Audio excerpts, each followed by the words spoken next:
This lady of a beauty contest, Miss South Africa, Chidimma. Twitter, hey, Chidimma, hey, we supported Chidimma. We still do. Why? It's a black person. You don't say support black people and a black person gets attacked in a manner they did, and you keep quiet and then come and preach black unity. Where a black person is attacked, you must first defend and ask after what happened. But the mother defrauded the papers already. Where now your mother man, go and fix that thing. You don't. Hey. We don't know what were the reasons those people did what they did. We've never dared to ask. But we equally don't know, for such a long time, why are we hearing about Chidimma today when she's about to become Miss South Africa against white contestants? Twitter was against us, by the way. Even noticeable faces of EFF were against us. We stood firm. Because we don't care what the trends are saying. Always stand on the side of the truth. Always. And the truth is, black people are hated everywhere. And we will fight for them. We are going to fight for black people who are also fighting us for fighting for them. Won't stop. Because there are black people who are fighting us.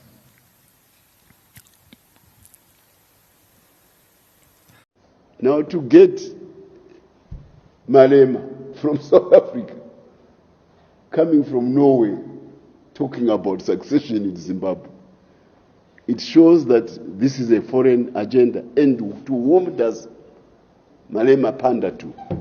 He panders to the dictates of the post-colonial or of the colonial company, colonial era company, Anglo-American, which is an offshoot from Cecil John Rhodes, which actually ran this region from Cape Town up to the Copper Belt in Congo and Zambia. And it manifests itself today in an organization called the Brandest Foundation. The Brandest Foundation is the one which authored Mumba of Zambia's document about the elections in Zimbabwe. This is the ilk from which Julius Malema emanates from. He posits as a pseudo-revolutionary and a cryptic intellectual. He never properly went to school.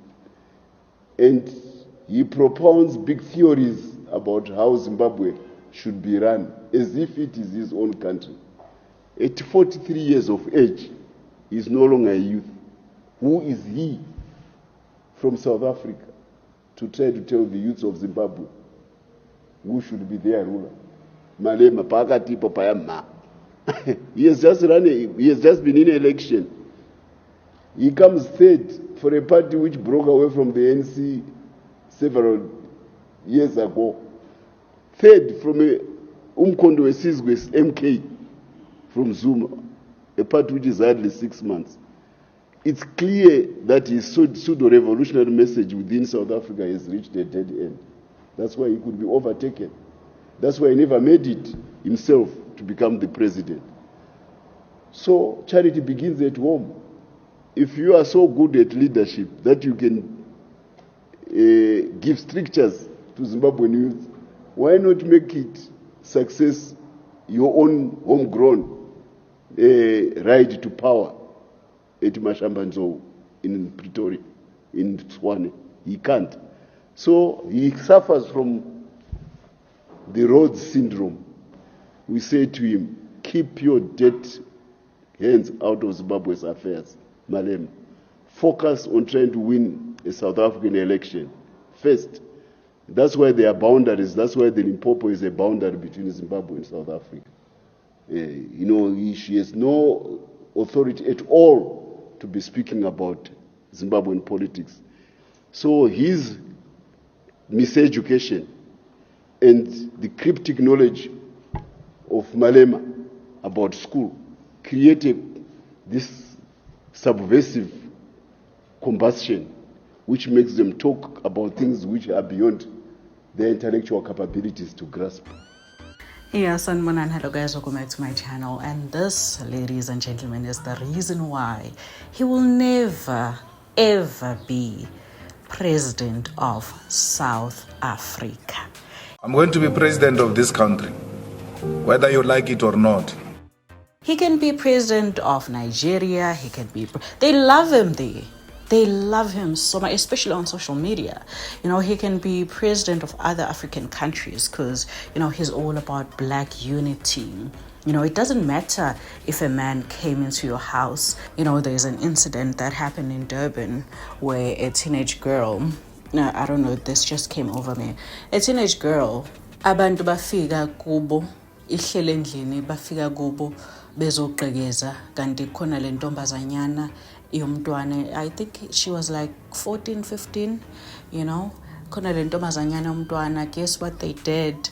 They arred her and they killed her. Guess the color of their skin? Black.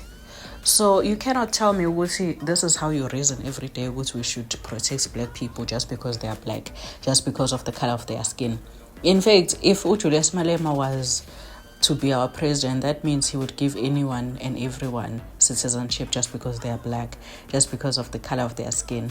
I mean, let's, for example, look at Nigeria, a country where they believe in color so much to a point where even if you are lighter in complexion, you are still black, but you are lighter in complexion, they feel like, you know, you are not black enough, therefore you cannot represent them in Miss Nigeria. So they can't tell us what to do at what time in our country when it comes to Miss South Africa. Yeah, they just cannot, because even in their country, they still have their issues. They have their tribal wars. And now when they come and comment on South African things, they want to preach black unity, but they're failing in their country to unite as black people. They have fights, they have wars. You know, do we have, you know, tribal things in South Africa? It's not that deep. You know, yeah, here and there, sometimes, vela mazula, itshela ukuthi asile. Vela maxhosa.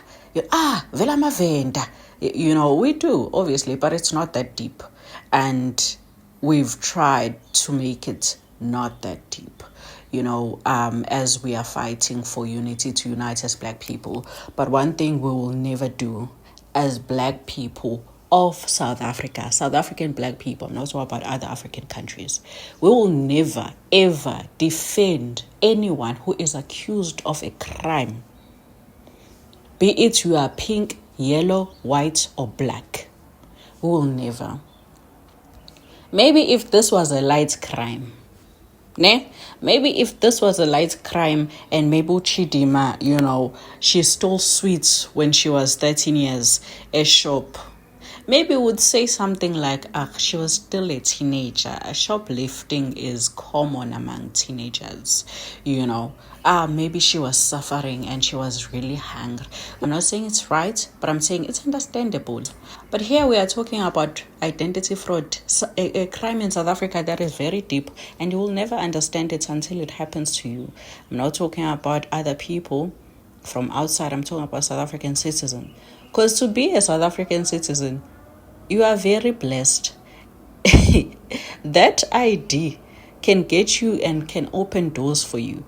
If you are in poverty, if you were born in poverty, the government assists you.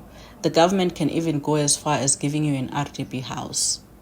You know, government can pay your fees, your tuition fees. Government can, kuyaphileka. Akukho lula, you know. Agiyona imali etheni, but kuyaphileka. And notice how Julius Malema, whenever he speaks about Chidimma, he has never mentioned anything about the South African victim that was affected by the crime that Chidimma's mother committed. Never mentioned them. And he will never mention them because it doesn't fit the narrative he's trying to push of stupid black unity. Because tell me, black unity how when a black mother suffered in the hands of Chidimma's mother? Where is black unity? Or black unity only happens when someone trends and now you gravitate towards that person because they are trending. Hoping for what? I mean, Zimbabwean government was telling, they had a press conference and they were telling Julius Malema to back off because they are tired. No, but no country in Africa wants this black unity is preaching. No country in Africa is willing to open its borders. Because you are opening your border, but you're living in a gated complex. You are opening your border, but you're living in a gated, state. So the poor suffers while when you are protected. You are opening your border, but you have security guards. Your kids are safe. You can sleep very well at night because your kids are safe. The very same white people you insinuate you don't like, you take your kids to those schools. Yeah, ne? And to all our African brothers that love Julius Malema so much, y'all can have him at this point. And others, Shem, I say, reading their comments, they're like, this guy should be president. This guy should be president. He's so smart. He's so brilliant. Well, obviously you're going to say he's smart and brilliant because, he loves you guys so much and he has shown the people of South Africa that anytime, any day, he's willing to put you guys first. That's why he lost so much respect from South Africans. That's why he lost so much votes, because you cannot be in politics in South Africa. He's not in politics in Africa. He's in politics in South Africa and then failed to put South African people first. The first thing you were supposed to address when it comes to this Chidimma issue, if he wanted to, voice his opinion, was the identity theft victims. And then he can, give his take on the identity theft criminals, or beneficiaries, But it doesn't fit his agenda. So it is what it is, man. Do let me know, guys, what you think in the comment section down below. Where a black person is attacked, you must first defend and ask after what happened. But the mother defrauded the papers already. Way now your mother, man. Go and fix that thing. You don't. We don't know what were the reasons those people did what they did. We've never dared to ask. But we equally don't know, for such a long time, why are we hearing about Chidimma today when she's about to become Miss South Africa against white contestants?